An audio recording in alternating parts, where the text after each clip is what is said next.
യാത്രാവേളകളിൽ സ്ത്രീകൾക്കുണ്ടാവുന്ന ബുദ്ധിമുട്ടുകൾ ബുദ്ധിമുട്ടുകൾക്ക് വീണ്ടും ഒരു പരിഹാരമാവുകയാണ്.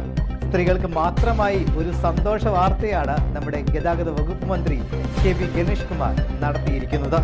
ശരിക്കും ഇത്തരത്തിൽ നമ്മളെ ഞെട്ടിച്ചുകൊണ്ട് ഗതാഗത വകുപ്പിൽ നിരവധി മാറ്റങ്ങളാണ് ഗതാഗത മന്ത്രി ഗണേഷ് കുമാർ കൊണ്ടുവന്നിട്ടുള്ളത്. അത്തരത്തിലുള്ള മാറ്റങ്ങൾക്കൊപ്പം നമ്മൾ സഞ്ചരിക്കുമ്പോൾ കേരളം ആകെ മൊത്തം മാറിക്കൊണ്ടിരിക്കുന്നുണ്ട്. അതെ, പ്രത്യേകിച്ച് ഗതാഗത വകുപ്പിൽ വരുന്ന മാറ്റങ്ങൾ ഏറെ വ്യത്യസ്തമാണ്. ഇരു കൈ നീട്ടി ജനങ്ങൾ ഇത് സ്വീകരിക്കുന്നുമുണ്ട്. എന്നാൽ ഇപ്പോൾ വന്നിരിക്കുന്ന പുതിയ മാറ്റം, സ്ത്രീകൾ സുരക്ഷിതമായിട്ടുള്ള യാത്ര, സ്ത്രീകൾക്ക് മാത്രമായിട്ടുള്ളൊരു ബസ്.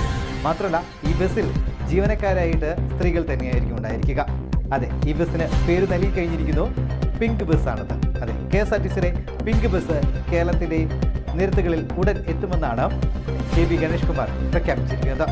ഇതിനായി കാത്തിരിക്കുകയാണ് നമ്മുടെ ഈ കൊച്ചു കേരളം.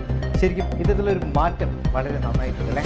കാരണം സ്ത്രീകൾ സുരക്ഷിതമായി അവർക്ക് യാത്ര ചെയ്യാനുള്ള ഒരു വലിയ അവസരമാണ് പിങ്ക് ബസ്, പ്രത്യേകിച്ച് KSRTCയുടെ പിങ്ക് ബസ്സിലൂടെ സാധ്യമാവുന്നത്.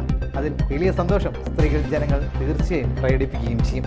അതിനോടൊപ്പം തന്നെ എടുത്തു പറയട്ടെ, സ്ത്രീകൾ എപ്പോഴും സുരക്ഷിതരായി തന്നെ മുന്നോട്ട് പോകണം.